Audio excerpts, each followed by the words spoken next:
مولاي صل وسلم دائما أبدا على حبيبك خير الخلق كلهم مولاي صل وسلم دائما أبدا على حبيبك خير الخلق كلهم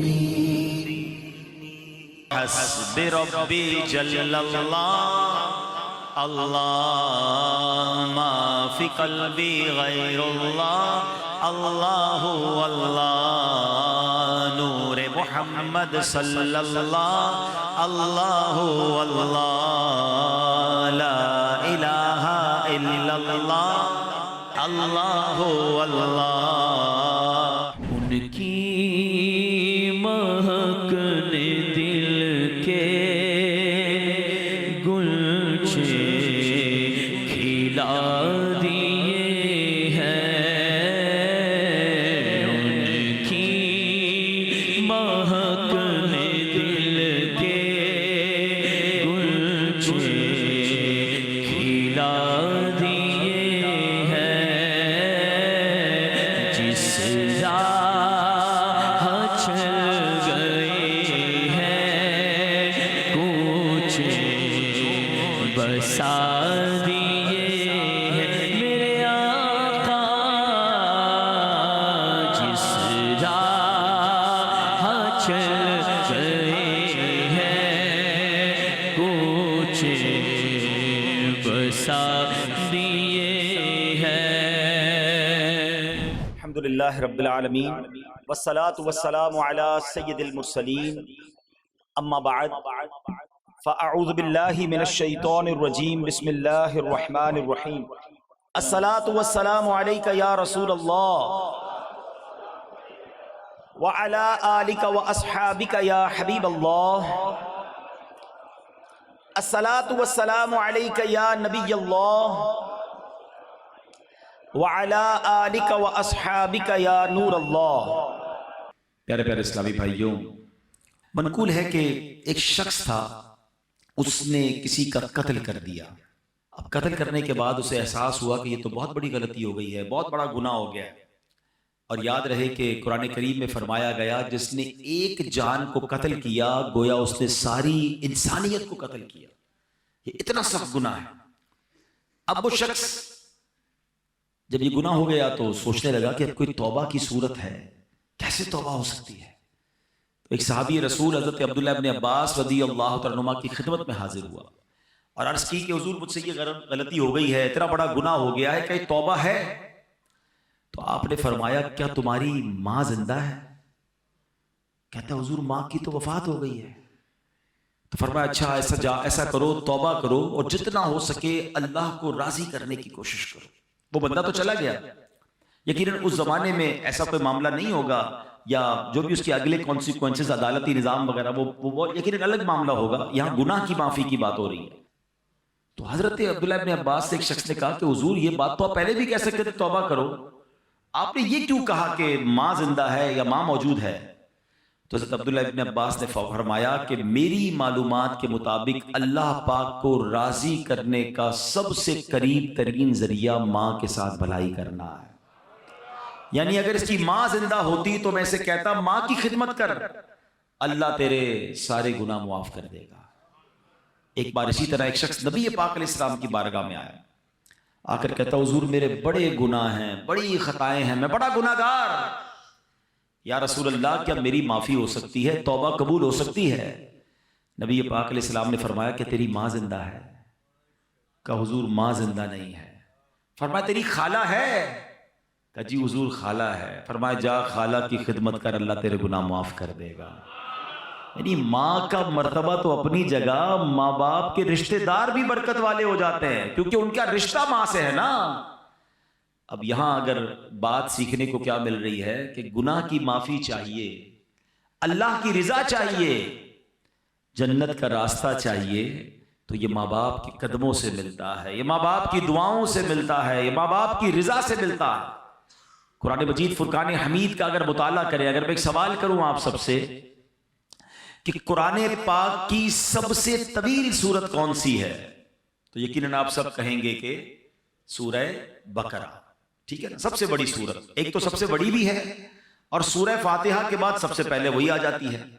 آپ امپورٹنٹ سمجھے نا، جب بھی کوئی اہم بات کرنی ہوتی ہے اس کو پہلے کیا جاتا ہے، اس کو سٹارٹ میں کیا جاتا ہے، اس کو شروع میں کیا جاتا ہے۔ طویل سورت بھی ہے اور رائٹ آفٹر سورہ فاتحہ وہی سورت ہے۔ اب سورہ بقرہ کا میسج کیا ہے؟ پہلے تو یہ سمجھ لیں، بقرہ کہتے ہیں گائے کو، ٹھیک ہے، عربی میں بقرہ گائے کو کہتے ہیں۔ اس میں ایک گائے کا واقعہ ہے، واقعہ کئی بار آپ نے سنا ہے اس لیے میں طویل نہیں سناؤں گا، مگر اس کی کچھ ہائی لائٹس کہ ایک بچہ تھا جس نے ماں باپ کی خدمت کی، اس کے والد نے، ایک اتنا امیر آدمی نہیں تھا اس کا والد نیک تھا، پرہیزگار تھا، بچے کی اچھی تربیت کی، اور ایک بچڑا گائے کی ایک بچہ چھوڑ کر انتقال ہو گیا۔ اللہ سے دعا کی، اللہ اس بچے کو میرے بیٹے تک پہنچا دینا، بیٹا ابھی چھوٹا ہے، بڑا ہو جائے تو یہ امانت اسے مل جائے۔ اب کیسے، ایک طویل واقعہ ہے کہ اس بچے کو یہ گائے بھی مل گئی اور ماں کی خدمت کرتا تھا، اور ماں نے دعا دی اور اللہ نے کرم کیا کیا کہ وہ گائے جو ہے دنیا کی سب سے مہنگی گائے بن گئی، سونے کے وزن کے مطابق اس گائے کو بیچا گیا۔ واقعہ طویل ہے، اس کی تفصیل آپ پڑھیں گے، لیکن میں جو ہائی لائٹ کرنا چاہ رہا ہوں کہ قرآن نے پہلے ہی واقعے میں درس کیا دیا کہ ماں باپ کا ادب کرنا ہے، ماں باپ کی خدمت کرنی ہے، ماں کی دعائیں لینی ہیں۔ صرف سورہ بقرہ کے میسج سے پتہ کیا چل رہا ہے کہ کتنا امپورٹنٹ ہے والدین کی خدمت، کہ قرآن پاک کی سب سے بڑی سورت کا پہلا میسج ہی یہی ہے۔ اور اس میں اور بھی میسجز ملتے ہیں کہ اس والد نے بہت بڑی رقم نہیں چھوڑی، اپنے بچے کی اچھی تربیت چھوڑی۔ حلال تھا مگر تھوڑا تھا، بچہ نیک بنایا نا، اپنا سرمایہ بچے کی کریکٹر بلڈنگ پہ لگایا، بچے پر خرچ کر کے اس کو بگاڑا نہیں، اور تھوڑے پیسے حلال کے چھوڑ کر گیا۔ اللہ نے ان تھوڑے پیسوں میں ایسی برکت ڈالی کہ بچہ اس زمانے کا ملینر بن گیا۔ یہی بات ہم سب نے سیکھنی ہے، جن کے بچے ہیں، جن کے والدین ہیں۔ ہم بچوں پر انویسٹمنٹ کرتے ہیں، مال کی، ڈگریاں دلا دو، دنیا دکھا دو، کاروبار سکھا دو۔ میں نہیں کہتا یہ نہیں کرنا چاہیے، جائز طریقے سے کرے، نو پرابلم، مگر بیسٹ انویسٹمنٹ یہ ہے کہ اس کو اچھا مسلمان بنا دو، اچھا انسان بنا دو، اللہ کا فرما بردار بنا دو، یہ انویسٹمنٹ ہے۔ آپ دیکھیں نا، بہت سارے لوگ زندگی بھر ایک ہی چیز سوچ رہے ہیں، یار بچے کے لیے مال چھوڑنا ہے، اولاد کے لیے پیسے چھوڑنے، جائیداد چھوڑ کے جانا چاہیے۔ بندہ کبھی کہنا ہے یار آپ اتنی محنت کیوں کرتے ہیں؟ یار بچوں کے لیے تو کر رہا ہوں، اپنے بچوں کے لیے کچھ چھوڑ کے جانا ہے۔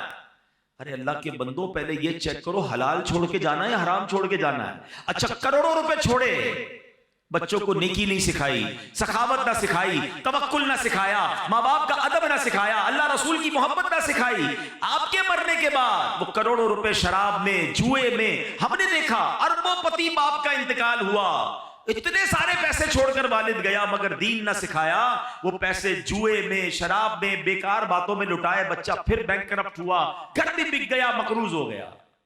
اور ہم نے ایسے بھی دیکھے کہ ماں باپ زیادہ پیسے چھوڑ کے نہیں گئے مگر تربیت اچھی کر کے گئے، اللہ کو راضی کرنے کا ذہن دے کر گئے۔ بلکہ چلیں یہاں جتنے بیٹھے ہیں نا اسی کو دیکھ لیں، اب اپنی مثال لے لیں، میں اپنی مثال لیتا ہوں۔ ہمارے ماں باپ نے ہمارے لیے جتنے پیسے چھوڑے، کیا اللہ نے اس میں برکت نہیں ڈال دی؟ کئی ایسے جو اس سے آگے بڑھ گئے۔ کیسے آگے بڑھ گئے؟ ماں باپ کی دعائیں تھیں اور آپ نے کچھ اچھے کام کیے، ماں باپ نے سکھایا تھا۔ سمجھ رہے نا بات کو؟ تھوڑے پیسے اللہ نے آپ کے بھی بڑھا دیے ہیں، ایسے بہت سارے ہیں کہ ماں باپ کے ورثے میں اتنے پیسے نہیں ملے مگر ماں باپ نے نیکی سکھائی، سخاوت سکھایا، اللہ کی راہ میں خرچ کرنا سکھایا، اللہ نے اس تھوڑے مال میں، کیونکہ وہ اچھا پیسہ تھا، اللہ نے اس میں برکت ڈال دی۔ This is the message of سورہ بقرہ۔ لیگیسی میں کیا چھوڑنا ہے آپ نے؟ اپنے بچوں کو نیک بنانا ہے۔ میں اپنے بیان میں ایک بات کہا کرتا ہوں، اپنے بچوں کو کچھ نہ کر سکو نا تو کم از کم 5 وقت کا نمازی ضرور بنا دے۔ ہاں اس کی برکت پتہ کیا ملے گی؟ ہاں اس کی برکت سنیے، اگر آپ کا بچہ، آپ کا بیٹا، آپ کی بیٹی 5 وقت کی نمازی ہے نا، تو جب آپ دیکھیں ماں باپ کو مرنے کے بعد کیا چاہیے؟ نیک اعمال زندگی کے بعد منقطع ہو جاتے ہیں، اعمال نامہ ڈسکنٹینیو۔ حدیث میں آتا ہے جب بندہ انتقال کر جاتا ہے اس کا اعمال نامہ بند ہو جاتا ہے سوائے 3 چیزوں کے۔ فرمایا علم جو باقی رہتا ہے، صدقہ جاریہ، اور نیک اولاد جو اس کے لیے دعائے مغفرت کرے۔ اب میری اولاد میرے لیے دعا کرے گی کہ نہیں مجھے پتا نہیں، اب اتنی بیزی ہو گئی ہے نیو جنریشن، لیکن اگر میں نمازی بنا گیا اس کو، ہر نماز میں اتحیات میں جب وہ بیٹھے گا، میرا بیٹا ہے یا میری بیٹی ہے، اسٹیٹس دیکھیں، وضو میں ہوگا، قبلہ رو ہوگا، نماز میں ہوگا، اور اللہ سے کہے گا ربنا اغفر لی ولوالدی وللمؤمنین یوم یقوم الحساب، فجر پڑھے گا تو مجھے تحفہ ملے گا، ظہر پڑھے گا تو مجھے تحفہ ملے گا، بلکہ ہر وہ رکعت جس میں قاعدہ آخرہ کرے گا میری اولاد مجھے دعا دے رہی ہے۔ اور اولاد کی دعا کبھی کبھی کیسے مقبول ہوتی ہے، حضرت عیسیٰ علیہ نبینا علیہ الصلوۃ والسلام ایک بار کسی قبر کے پاس سے گزرے، دیکھا قبر پر عذاب ہو رہا ہے، اللہ کے نبی تھے نا، اللہ نے ایسی نگاہیں دی تھی، قبر کے اندر کے احوال جان لیے، تھوڑے عرصے کے بعد آئے، دیکھا قبر میں انوار و تجلیات کی بارش ہے، اے اللہ یہ معاملہ کیسے، یہ بندہ ایسے نورانی قبر میں کیسے ہو گیا، کچھ دنوں پہلے تو عذاب ہو رہا تھا۔ ارشاد ہوا اے عیسیٰ جب یہ مرا تھا نا بڑا گناہگار تھا، اس پر اسی لیے عذاب ہو رہا تھا، مگر اپنی بیوی کو پریگننٹ چھوڑ کر، حاملہ چھوڑ کر مرا تھا، اب کچھ عرصے بعد اس کی بیوی کے یہاں اولاد ہوئی، بیٹا ہوا، اے عیسیٰ وہ بیٹا 5 سال کا ہو گیا، جب 5 سال کا ہوا تو مدرسے میں گیا، قاری صاحب نے کہا پڑھو بسم اللہ الرحمن الرحیم، بچے نے پڑھا بسم اللہ الرحمن الرحیم، اے عیسیٰ مجھے شرم آئی کہ جس باپ کا بیٹا زمین کے اوپر رحمان اور رحیم کہہ کے مجھے پکار رہا ہے، اس کے والد کو زمین کے اندر میں عذاب دوں، اس کے بیٹے کے بسم اللہ پڑھنے کی برکت سے میں نے باپ سے عذاب کو دور کر دیا۔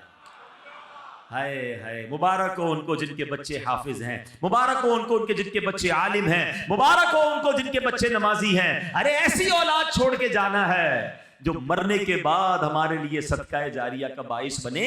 سورہ بقرہ کا میسج ہی یہی ہے، پیسے چھوڑنے کی فکر چھوڑ دو، اگر اللہ نے اسے نیک بنایا ہے نا تو اس کو اللہ غیب سے مدد کر دے گا، آپ کے تھوڑے مال میں برکت ڈال دے گا۔ جتنی اسٹرگل اس کے لیے مال چھوڑنے کی کرتے ہیں اس سے زیادہ کوشش کریں کہ اس کی اچھی تربیت کر کے جائیں۔ اب قرآن کی بات ہو رہی ہے، ہم نے ماں باپ کا ادب کرنا رب نے قرآن میں، جیسے سورہ بقرہ کی ہم نے بات سنی، اور ایک بار نہیں قرآن میں جا بجا والدین کے ساتھ اچھا سلوک کرنے کا درس دیا گیا۔ اللہ قرآن میں فرماتا ہے وَبِالْوَالِدَيْنِ إِحْسَانًا، ترجمہ کنز العرفان، اور ماں باپ کے ساتھ بھلائی کرو۔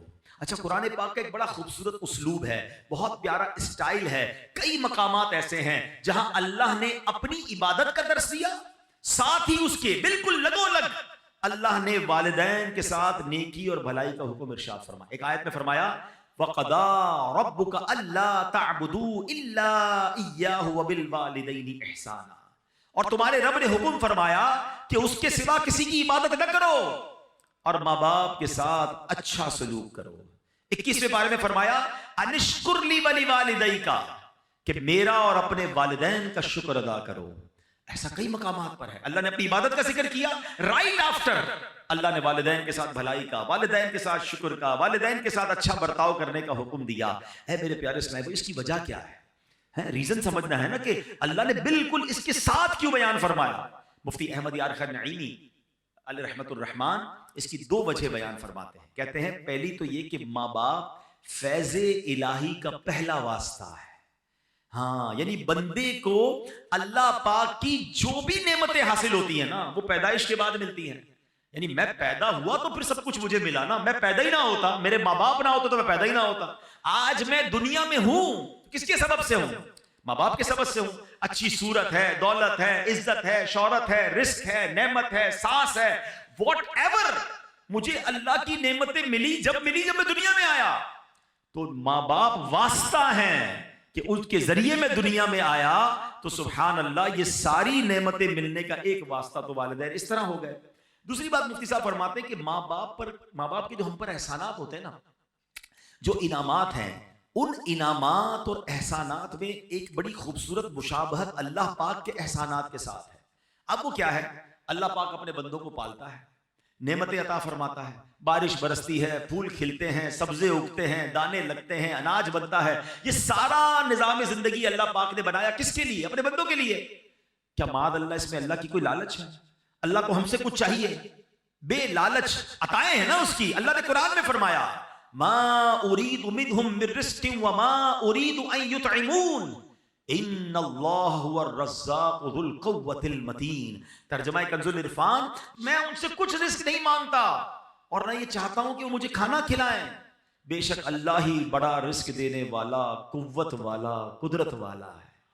اللہ بانٹتا ہے، اللہ عطا کرتا ہے، اللہ کو ہم سے کوئی طلب نہیں، یہ اللہ کی شان ہے۔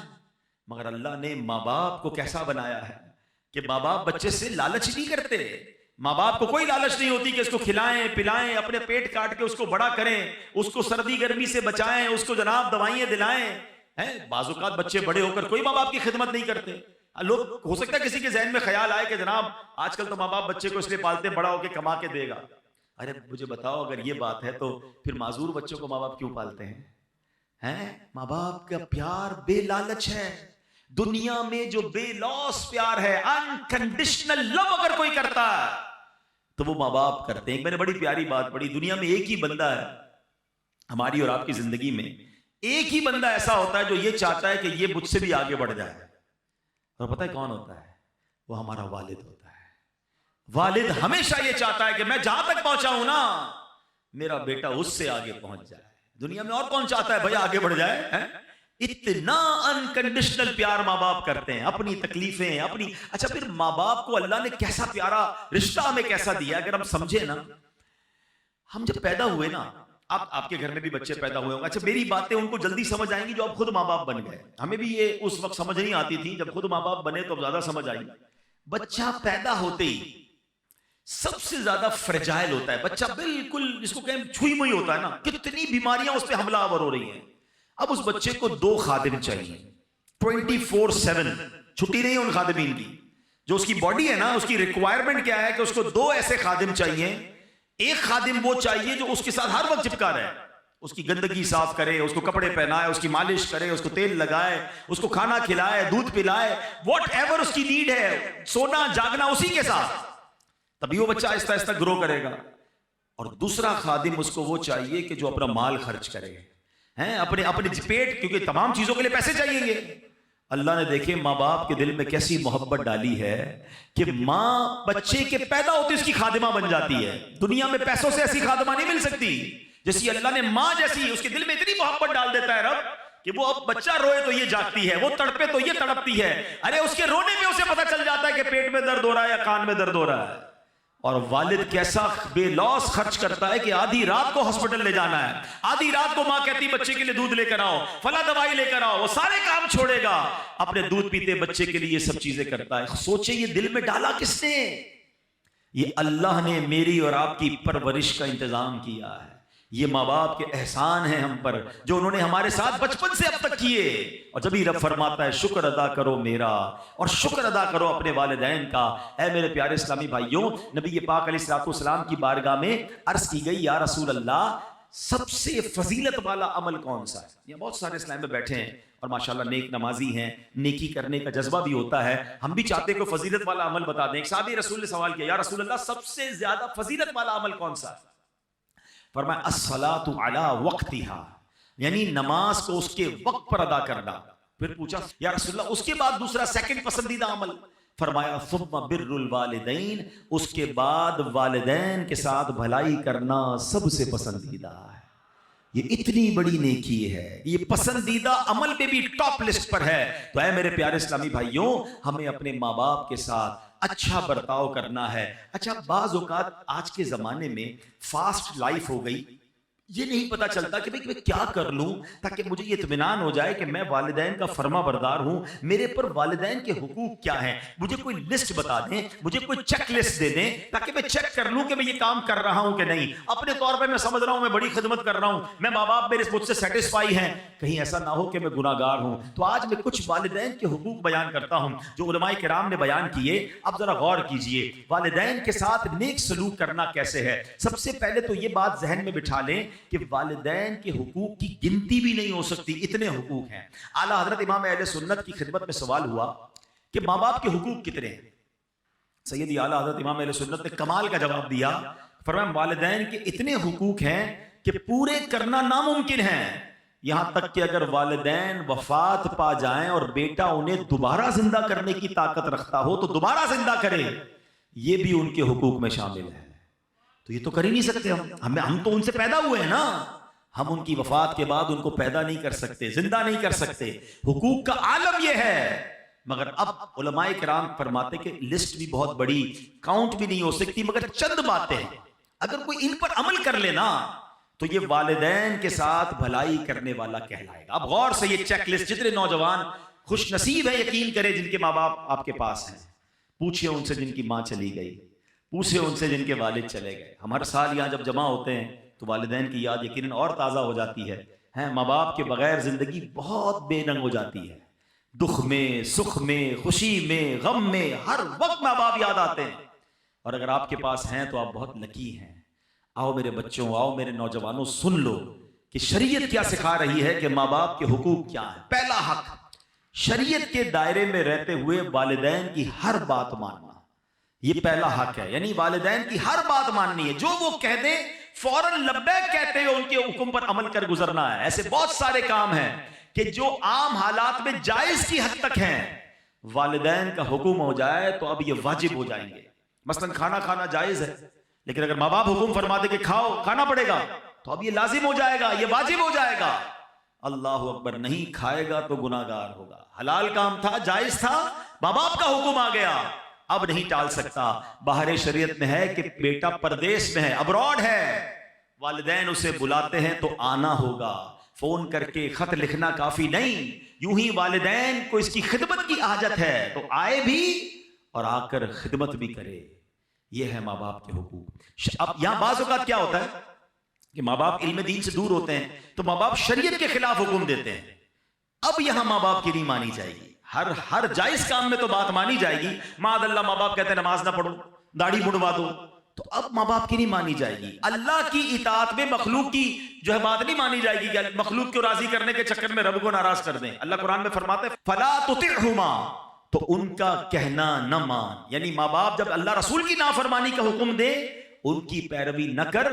یہاں ایک اور نصیحت ہے جو قرآن کریم میں فرمایا وَصَاحِبْهُمَا فِي الدُّنْيَا مَعْرُوفًا، اور دنیا میں اچھی طرح ان کا ساتھ دے۔ یعنی پتا چلا ماں باپ نے شریعت کے خلاف حکم دیا، اب ان سے لڑنا نہیں ہے، چیخنا چلانا نہیں ہے، ان کے ساتھ بات چیت ختم نہیں کرنا، روٹ کر بھاگ نہیں جانا، کھانے پینے کی ہڑتال کر کے ان کا دل نہیں دکھانا ہے، بلکہ اس صورت میں ان سے بھلائی کے ساتھ پیش آنا ہے۔ یعنی امی کہتی ہے بیٹا داڑھی منڈوا دو، اب ماں سے لڑے بغیر ہاتھ جوڑ کر کہنا ہے اے امی میں اللہ رسول کی نافرمانی نہیں کر سکتا، برائے کرم مجھے یہ حکم نہ دیں، باقی کوئی حکم ہو تو فرمائیں۔ پیار سے، محبت سے اس وقت بھی پیش آنا ہے۔ اے میرے پیارے اسلامی بھائیوں، اب دوسرا حق یہ ہے کہ ماں باپ کے حکم کو نفل عبادت سے زیادہ اہمیت دینا۔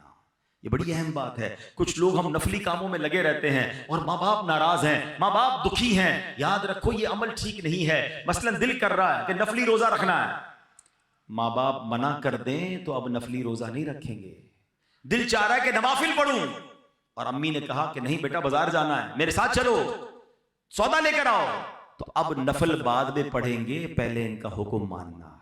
آپ شریعت دیکھیں کس قدر درس، اللہ کی عبادت ہے نا نفلی روزہ، عبادت نہیں، نفلی عبادت نہیں کرنی، ماں باپ کی بات ماننی ہے۔ یہ ماں باپ کا دوسرا حق ہے۔ ایک بڑا عجیب و غریب واقعہ حدیثوں میں موجود ہے۔ ایک بڑے راہب تھے، بڑے عبادت گزار تھے، ان کا نام حضرت جریج تھا۔ عبادت گزار تھے، بڑا عبادت خانہ بنایا ہوا تھا اور بڑی عبادت کرتے تھے۔ ایک بار ان کی والدہ نے انہیں بلایا، وہ نماز پڑھ رہے تھے، ان کو یہ بات ذہن سے نکل گئی کہ ماں بلائے تو نفلی نماز ہے، اس کی تفصیل ہے تو اس کو توڑ کے حاضر دینا ہوگا۔ جواب نہیں دیا، دوبارہ بلایا، نماز جاری رکھی، نماز نہیں توڑی۔ ماں نے جب تیسری بار بلایا، تیسری بار بھی نہیں گئے، تو ماں تڑپ کر کہتی ہے بیٹا تجھے اس وقت تک موت نہ آئے جب تو کسی بدکار عورت کا منہ نہ دیکھ لے۔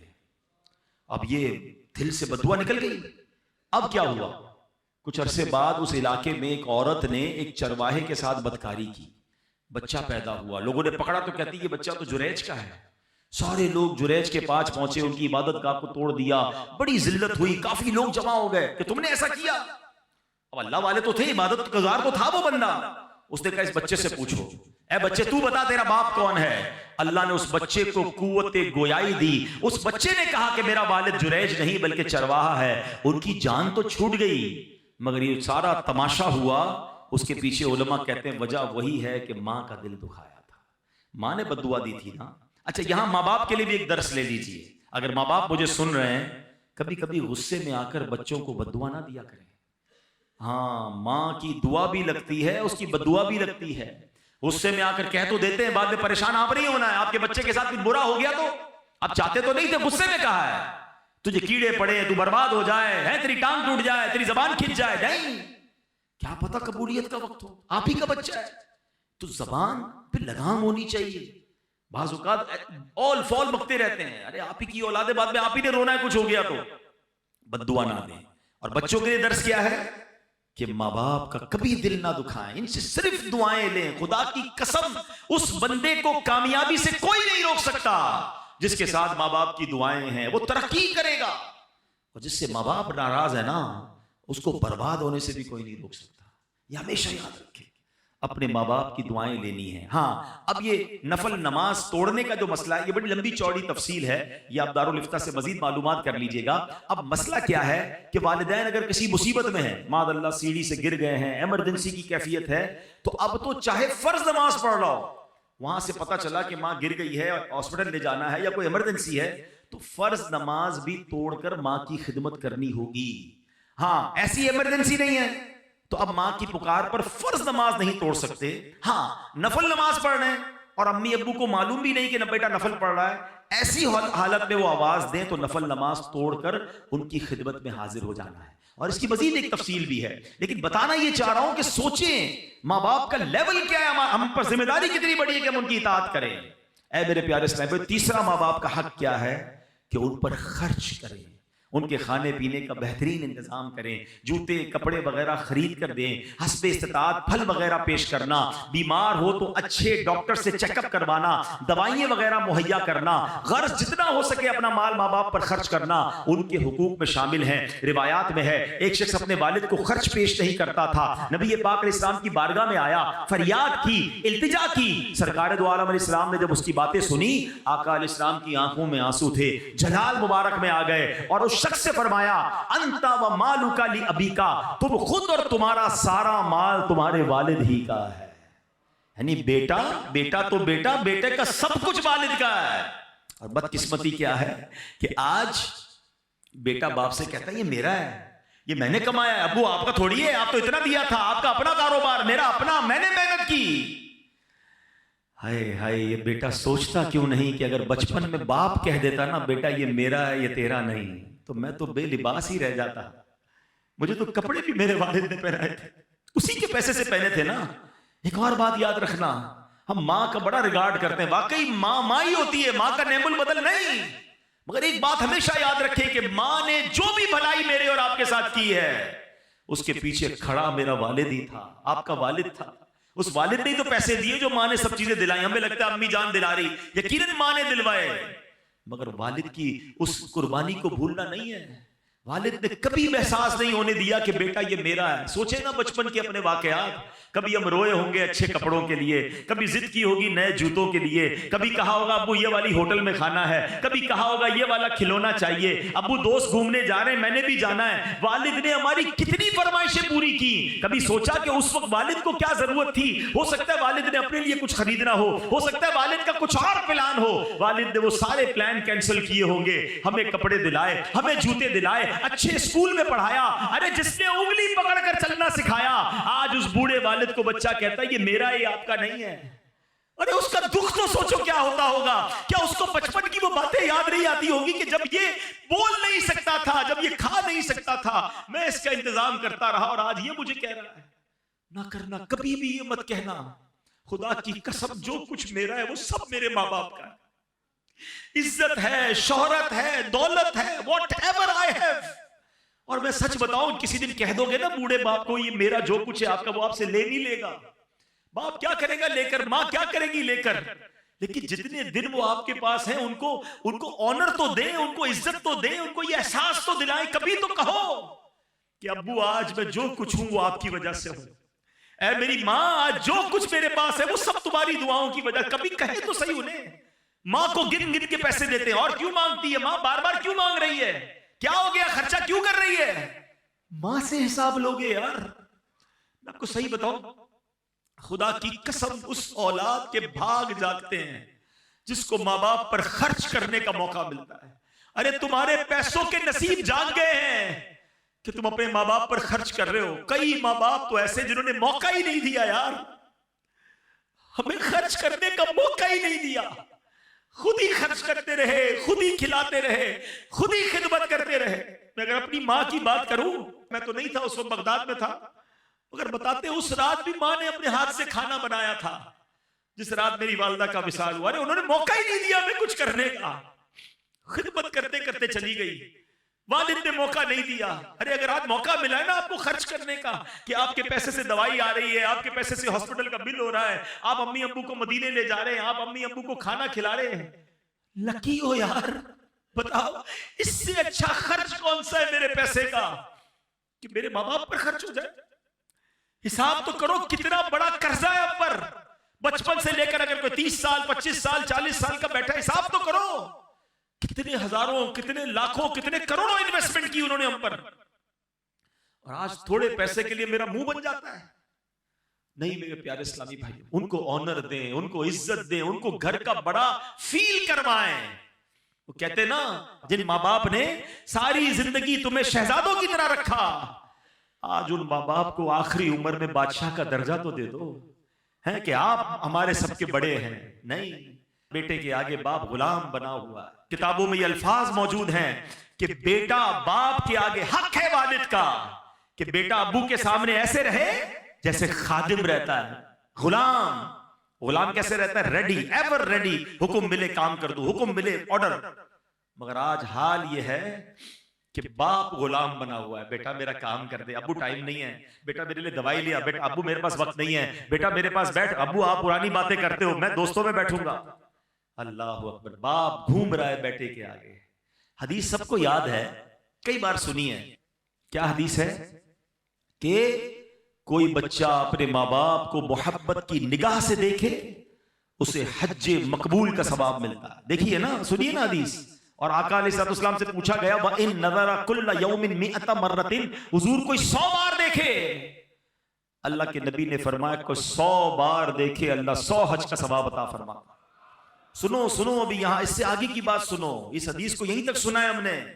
محبت سے دیکھنے پر حج کا ثواب ہے.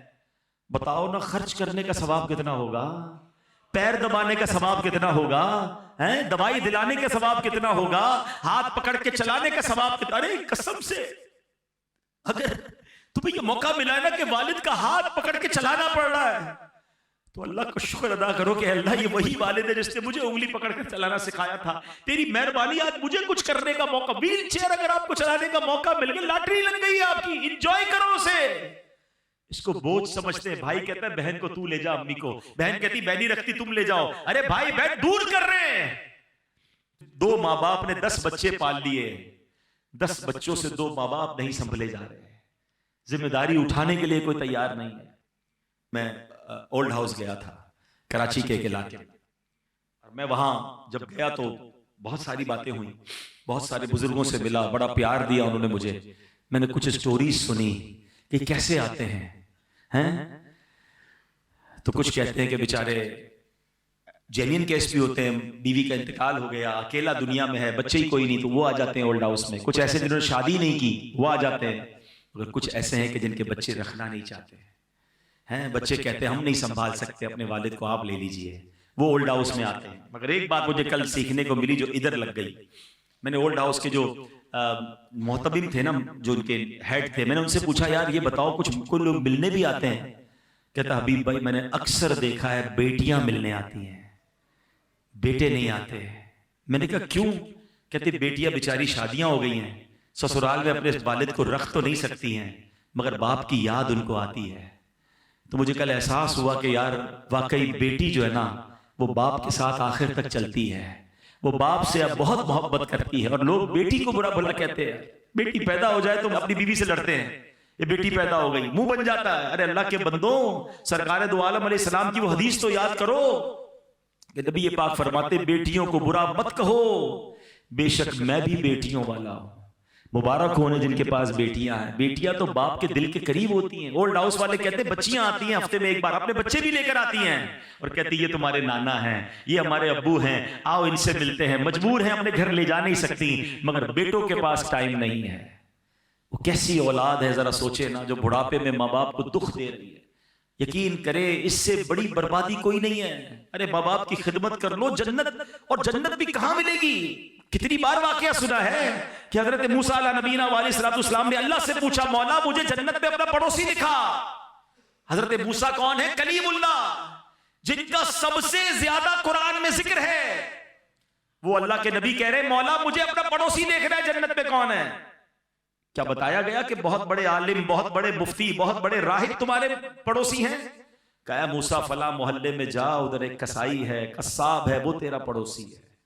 ڈھونڈتے ڈھونڈتے پہنچتے ہیں, طویل واقعہ ہے, اور جب پتہ چلتا ہے وہ بچہ اپنے ماں باپ کی بڑی خدمت کرتا ہے, اپنے ہاتھوں سے کھانا کھلاتا ہے. کہا ہے بیٹا تیرے ماں باپ کو دعا بھی دیتے تھے؟ کہا کہ میری ماں دعا کرتی تھی, اللہ میرے بیٹے کو جنت میں موسیٰ کا پڑوسی بنا دینا. حضرت موسیٰ کہتے ہیں بیٹا تیری ماں کی دعا قبول ہو گئی, تو ہی میرا جنت میں پڑوسی ہے. ارے یہ ہستیاں ہیں تمہارے پاس, کیوں جاتے ہو ادھر ادھر دعا کرانے؟ فلاں سے دعا کراؤں, فلاں سے, تمہاری ماں ہے تمہارے پاس, بیٹھ جاؤ اس کے قدموں میں. والد ہے آپ کے پاس, کراؤ نا دعا اس سے. اچھا ایک یہ ہے کہ میں کہوں کہ ماں دعا کر دے, کہوں کہ والد دعا کر دے, یہ الگ ہے. ارے خدمت ایسی کرو کہ بغیر کہے ماں دعا دے دے. اے اللہ میرے بیٹے کو عروج دے, اے اللہ میرے بیٹے کو خوش رکھ. جب یہ دل سے نکلے گی نا, آپ کو اندازہ ہی نہیں آپ کو کیا کچھ مل جاتا ہے. اور سچی بات تو یہ ہے کہ آج تک جو ملا ہے نا, ابھی بھی آپ کے پاس جو کچھ ہے اور جو میرے پاس ہے, یہ انہی کی دعائیں ہیں. ارے میری اوقات کیا ہے؟ اگر آج دنیا جانتی ہے, اگر آج ہماری کوئی عزت ہے, جو ہمارے پاس دولت ہے, یہ اسی ماں کی دعا ہے جو اکیلے میں بیٹھ کر اللہ سے مانگتی تھی. یار ایک بات بتاؤ, ہمارے ماں باپ کی دعا میں کون سی دعا تھی جس میں ہم شامل نہیں ہوں گے؟ کبھی سوچا آپ نے؟ کبھی ہو سکتا ہے کہ ماں نے ہاتھ اٹھائے ہوں اور ہمارے لیے نہ مانگا ہو. ماں اپنے لیے نہیں مانگتی ہوگی, ہر بار ہمارے ماں باپ نے ہمارے لیے مانگا ہے. اب میں آپ سے پوچھتا ہوں, بتاؤ ہماری دعا میں کتنی بار ماں باپ ہے؟ کیا یہ حق نہیں ان کا کہ میری ہر دعا میں میرے ماں باپ ہوں؟ بھول گئے.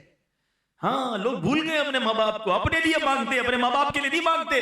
حالانکہ قرآن کہہ رہا ہے, قرآن سکھاتا ہے وَقُلْ رَبِّ ارْحَمْهُمَا كَمَا رَبَّيَانِي صَغِيرًا, مانگو مجھ سے کیسے کہ اے اللہ ماں باپ کو ایسا رحم کر جیسا انہوں نے بچپن میں رحم کیا تھا. اللہ خود سکھا رہا ہے قرآن میں, مگر ہمارے پاس ٹائم نہیں ماں باپ کے لیے دعا کرنے کا. ارے اب اگر وہ چلے گئے دنیا سے تو کیا چاہیے, اور ان کو کچھ پیسے تو نہیں بھجوا سکتے نا. یہ دعائیں ہیں جو آپ انہیں بھجواؤ گے, یہ صدقے ہیں, یہ نیکیاں ہیں, یہ نمازیں ہیں. اس طرح کے کوئی نہ کوئی اہتمام کرتے رہا کریں. جن کے ماں باپ چلے گئے ان کو مشورہ بالخصوص دے رہا ہوں, زندگی میں بھی ماں باپ, بلکہ حدیثوں میں یہ مضمون ملتا ہے, جو بچہ, جو اولاد اپنی دعاؤں میں ماں باپ کو یاد نہیں رکھتا, اس کا رزق کاٹ دیا جاتا ہے. اگر لمبی عمر چاہیے اور رزق میں برکت چاہیے تو فرمایا دعاؤں میں والدین کے لیے دعا کریں. یار کیسی ہستی ہے, دعا ان کے لیے کروں رزق میرا بڑھ جاتا ہے, عمر میری لمبی ہو جاتی ہے, مگر پھر بھی دعا نہیں کرتے. تو بالخصوص جن کے ماں باپ چلے گئے میں ان کو مشورہ دوں گا, ان کو تحفے بھجوائیں. دیکھیں نا, کبھی کبھی ماں باپ ملتے ہوں گے تو آپ ان کو کوئی کھانا کھلاتے ہوں گے, زندگی میں ان کو کوئی سوٹ پیس تحفے میں دیتے ہوں گے, کوئی عطر دیتے ہوں گے, عید کے دنوں میں امی ابو کو کوئی تحفہ دیتے ہیں نا. اب نہیں ہے وہ, تو اب قبر میں بھجواؤ نا. کبھی 2 رکعت پڑھی, یا اللہ یہ ماں کے ایصال ثواب کے لیے, یا اللہ یہ میرے والد کے ایصال ثواب, ابو یا اللہ میں نے 100 درود پاک پڑھے میرے والد کو تحفہ, یا اللہ سورہ یاسین پڑھی میرے ابو کو تحفہ. مسجد کے سامنے ڈبہ آیا, جیب میں پیسے نکالے, اے اللہ امی ابو کے ایصال ثواب کے لیے, یہ جو پیسے آپ نے ڈالے ان کا ثواب ان کو قبر میں پہنچے گا. اور سوچو ان کو کتنی خوشی ہوگی کہ میری اولاد بھولی نہیں ہے. ہر تھوڑے دنوں بعد فرشتہ انہیں خبر دے گا, تمہارے بیٹے نے ایصال ثواب کیا ہے, تمہاری بیٹی نے صدقہ کیا ہے, تمہاری اولاد نے سورہ یاسین پڑھی ہے. ارے یاد تو رکھو انہیں.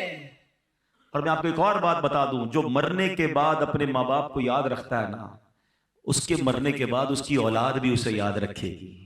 جو آج اپنے ماں باپ کو, مرحوم ماں باپ کو بھول گیا نا, وہ یہ امید نہ رکھے کہ بعد میں اولاد اسے یاد رکھے گی. اور پھر ایک اور بہترین کام کیجئے, جن کو اللہ نے نوازا ہے کہ وہ کم از کم, اگر اللہ نے نواز, بلکہ اللہ نے سب کو ہی نوازا ہے. حدیث پاک سناؤں گا, آپ کا دل خوش ہو جائے گا. حدیث پاک کا خلاصہ ہے, جو اللہ کے لیے مسجد بناتا ہے اللہ اس کے لیے جنت میں گھر بناتا ہے. جنت میں گھر ملے گا اس کو جو مسجد بنائے گا. اب میرا ماننا یہ ہے کہ میرے پاس یا آپ کے پاس, جی ہاں, جو گھر ہے نا, یا تو ماں باپ نے دلایا ہے یا ماں باپ کی دعاؤں سے ملا ہے. ایسا ہی ہے, ایکسپٹ کرتے ہو کہ نہیں؟ ٹھیک ہے, دنیا کا گھر کس نے دلایا؟ ماں باپ نے دلا دیا یا دعاؤں سے مل گیا؟ اب میری باری ہے میں اپنے ماں باپ کو جنت میں گھر دلا دوں. اب اولاد کی باری ہے کہ وہ اولاد ماں باپ کو جنت کا گھر دلائے. کیسے؟ مسجد بنا لے، ماں باپ کے نام کی مسجد بنائے، ان کے ایصال ثواب کے لیے بنائے. انشاءاللہ میرا رب انہیں جنت میں گھر بھی دے گا. اچھا کمال دیکھو، ایسا نہیں صرف ماں باپ کو ملے گا، میرے رب کی رحمت بہت بڑی ہے. جو اس مسجد میں حصہ ملائے گا، سارے بھائی بہن مل کے ملا رہے ہیں، سارے دوست مل کے ملا رہے ہیں، انشاءاللہ ان سب کو بھی جنت میں گھر ملے گا، ماں باپ کو بھی جنت میں گھر مل جائے گا. اب ہو سکتا ہے کسی کے ذہن میں سوال آئے کہ یار مسجد تو بہت اچھی بات ہے، بنانی چاہیے. کئی لوگ بناتے ہیں اپنے ماں باپ کے نام کی مسجد، ٹھیک ہے نا، میں تو نہیں بنا سکتا، میں غریب ہوں. 1 کروڑ روپے، 50 لاکھ روپے، 70 لاکھ روپے کہاں سے لاؤں؟ ہائے ہائے، میرا دین کتنا پیارا دین ہے. صرف امیروں کے لیے فضیلت نہیں ہے. سرکار دو عالم علیہ السلام فرماتے ہیں، حدیث پاک کا خلاصہ ہے، جو کوئی شخص چڑیا کے گھونسلے جتنی بھی مسجد بنائے اللہ اسے بھی جنت میں گھر عطا فرمائے گا. علماء فرماتے ہیں اس کا مطلب یہ کہ کوئی مسجد میں چڑیا کے گھونسلے جتنا بھی حصہ، یعنی ایک اینٹ بھی لگا دے، اللہ اس کو بھی جنت میں گھر عطا فرمائے. اب تو آپ کی جتنی حیثیت ہے، آپ ایک مصلی لگا دیں مسجد میں، ایک اینٹ لگا دیں، جتنا. اب دیکھیں کنجوسی نہیں کرنا. ماں باپ کی باری میں بندہ بولے 500 روپے دے دو جنت میں گھر، آپ کی حیثیت اگر اتنی ہے پھر تو ٹھیک ہے. مجھے ایک بات ایک بزنس مین نے سکھائی، ان کے پاس ہم گئے، کہتا ہے مسجد بنانی ابو کے نام کی. ان کا بہت VIP بنگلہ تھا، میں ان کے گھر گیا، کہتا ہے جیسا میرا گھر ہے نا اس سے اچھی مسجد بناؤں گا. ہاں بالکل اسٹیٹ آف آرٹ مسجد بنانی. میں نے کہا کیوں؟ کہتا ہے 1000 گز کے بنگلے میں رہتا ہوں، یہ میرے اللہ نے مجھے میرے ماں باپ کی دعاؤں سے دیا ہے. اب باپ کی مسجد بنانی تو وہ غریب علاقے میں چھوٹی سی مسجد بناؤں گا؟ نہیں، ابو کے لیے مسجد بناؤں گا تو اسی اسٹینڈرڈ کی بناؤں گا. تو اب یہ وہی والی بات ہے نا کہ آپ کو اللہ نے کتنا دیا یہ آپ طے کریں، ہیں کہ آپ کے ماں باپ کی دعاؤں سے جو آج اللہ نے دیا ہے، اب آپ کا خرچ بھی اسی حساب سے ہو جائے، پھر انشاءاللہ دیکھیں آپ کے ماں باپ کی روح آپ سے کیسی خوش ہوگی. بہرحال باتیں تو بہت ساری تھیں کہ ماں باپ کے حقوق کیا ہیں. والدین کی خواہشات کو پورا کرنا ان کے حقوق میں شامل ہے. پسندیدہ کھانا کھلائیں، پسند کی چیزیں لے کر آئیں. والدین حج کرنا چاہتے ہیں اور اگر آپ کے پاس استطاعت ہے تو انہیں حج کروائیں. وہ مدینہ دیکھنا چاہتے ہیں، اگر آپ کر سکتے ہیں انہیں مدینہ دکھائیں. ان کی خدمت میں مبالغہ کریں، ان کے پیر دبائیں، اور ان کے غم میں غمگین اور خوشی میں خوش ہو جائیں. ان کے سامنے اونچی آواز سے بات نہ کریں، ان کے آگے نہ چلیں، ان کو نام سے نہ پکاریں. ان کی طرف سے اگر کوئی دکھ یا تکلیف پہنچے تو صبر اور بس صبر ہی کرتے چلے جائیں. یہ سب ماں باپ کے حقوق ہیں. میں اللہ سے دعا کرتا ہوں کہ رب کریم مجھے بھی، جو چلے گئے ماں باپ، میرے ماں باپ تو اب نہیں ہیں، اب ہماری زندگی میں ہماری ذمہ داری یہ ہے کہ ان کو قبر میں راحت پہنچائیں، ان کو نیکیاں پہنچائیں، ان کو ایصال ثواب کریں. اور آپ میں سے جن کے ماں باپ ہیں اللہ ان کو اپنی زندگی میں اپنے ماں باپ کی خوب خدمت کی توفیق عطا فرمائے. ماں باپ چلے جائیں تو ان کو ایصال ثواب کرتے رہنے کی توفیق عطا فرمائے. اور اب آخری بات ماں باپ سے یہ کروں گا کہ اگر یہ ساری باتیں میری اور آپ کی اولاد سن لے تو بتاؤ نا ہمارے لیے زندگی کتنی آسان ہو جائے. ہماری اولاد بھی تو ہماری فرما بردار ہو جائے گی نا اگر اس طرح کے بیانات سنے گی کہ ماں باپ کے ادب کیا ہے. تو پلیز اپنی اولاد کو خود بھی اور اپنی اولاد کو بھی دعوت اسلامی کے ماحول سے وابستہ کریں، اجتماع میں آتے رہیں. آج میں جو کچھ ہوں نا یہ میرے والد صاحب کا مجھ پر احسان ہے. وہ مجھے انگلی پکڑ کر دعوت اسلامی میں لے کر آئے تھے، امیر اہل سنت کے حوالے کیا، اجتماع میں لے جاتے، قافلوں میں لے جاتے، محفلوں میں لے جاتے. آج وہ دنیا میں نہیں ہے، مگر انشاءاللہ اگر جو میں کر رہا ہوں ٹوٹا پھوٹا دین کا کام وہ آپ جانتے ہیں، اس سب کا اجر انہیں مل رہا ہے. میری ماں نے الحمدللہ تربیت فرمائی، قربانیاں دیں، تو آج انشاءاللہ اس کا اجر مل رہا ہوگا نا انہیں. ہم بھی کوشش کریں کہ اپنی بھی اور اپنے بچوں کی تربیت کی بھی کوشش کریں. باقی اللہ ہدایت دینے والا رب ہے، میں کوشش تو کروں نا، باقی تو اللہ نے ہدایت دینی ہے. اللہ سے دعا بھی کرتے رہیں اولاد کے حق میں. تو اللہ ہم سب کو نیک اعمال کرنے کی توفیق عطا فرمائے. آمین بجاہ النبی الامین. الحمدللہ رب العالمین والصلاة والسلام علی خاتم النبیین. اللهم ربنا آتنا في الدنيا حسنة وفي الآخرة حسنة وقنا عذاب النار وقنا عذاب القبر وقنا عذاب الحشر وقنا حساب الميزان. اے رب کریم جو تلاوت کی اور ہماری زندگی میں ٹوٹے پھوٹے نیک اعمال ہیں پیارے آقا علیہ الصلوۃ والسلام کی بارگاہ میں ہدیتاً تحفتاً عقیدتاً پیش کرتے ہیں، قبول فرما. پیارے آقا کے وسیلہ جلیلہ سے تمام انبیاء کرام، صحابہ کرام، تابعین، تبع تابعین، اولیاء کاملین، بالخصوص پیران پیر شیخ عبد القادر جیلانی رحمۃ اللہ تعالی علیہ، تمام مسلمین، تمام مسلمات، خصوصاً بالخصوص میرے مرحوم والدین. ارے اللہ یہاں پر جتنے اسلامی بھائی موجود ہیں ان کے جو بھی رشتہ دار مرحومین دنیا سے چلے گئے، اے اللہ ان سب کی ارواح کو پیش کرتے ہیں قبول فرما، تمام مسلمین تمام مسلمات کی ارواح کو پیش کرتے ہیں قبول فرما۔ اے اللہ ہمارے ماں باپ کی بے حساب مغفرت فرما، جن کے ماں باپ حیات ہیں ان کو درازی عمر بالخیر عطا فرما، جن کے ماں باپ چلے گئے مولا ان کی بے حساب مغفرت فرما، اے اللہ ان کے درجات بلند فرما۔ اللہم ارحمہما کما ربیانی صغیرا، اے اللہ ہمیں اپنے لیے اپنے مرحومین کے لیے خوب اصال ثواب کے کام کرتے رہنے کی توفیق عطا فرما۔ اے پروردگار ہمیں نیک بنا دے، پرہیزگار بنا دے، عاشق رسول بنا دے، اے اللہ 5 وقت کا نمازی بنا دے، اپنی اولاد کو بھی نمازی بنانے کی توفیق عطا فرما۔ اے کریم ہمارے ہاتھ اٹھے ہیں، تو سب کے نام بھی جانتا ہے اور کام بھی جانتا ہے، اے اللہ سب کی جھولیاں بھر دے، سب کی مرادیں پوری کر دے۔ اے پروردگار اس مسجد پر اپنا خاص فضل و کرم فرما، اس کو آباد کرنے والوں کے گھروں کو آباد فرما۔ اے رب العالمین ڈینگی وائرس بڑھتا جا رہا ہے، اے اللہ اس وائرس اور ہر طرح کے وائرس سے، ناگہانی آفتوں مصیبتوں سے ہمیں بھی بلکہ نبی پاک کی ساری امت کو محفوظ فرما۔ جو اس وائرس میں مبتلا ہو گئے اللہ انہیں شفا عطا فرما۔ اے کریم ہم سب کی جان، مال، عزت، آبرو، آل اور اولاد، دین اور ایمان کی حفاظت فرما۔ وَأُفَوِّضُ أَمْرِي إِلَى اللَّهِ إِنَّ اللَّهَ بَصِيرٌ بِالْعِبَادِ لَا إِلَهَ إِلَّا أَنْتَ سُبْحَانَكَ إِنِّي كُنْتُ مِنَ الظَّالِمِينَ۔ اے رب کریم جو تڑپ رہے ہیں انہیں کعبہ دکھا دے، جو مچل رہے ہیں انہیں مدینہ دکھا دے، راہ مدینہ ہم سب کے لیے آسان فرما دے، دعوت اسلامی کو ترقیاں عطا فرما، اور ہمیں بھی بڑھ چڑھ کر دعوت اسلامی کا ساتھ دینے کی توفیق عطا فرما۔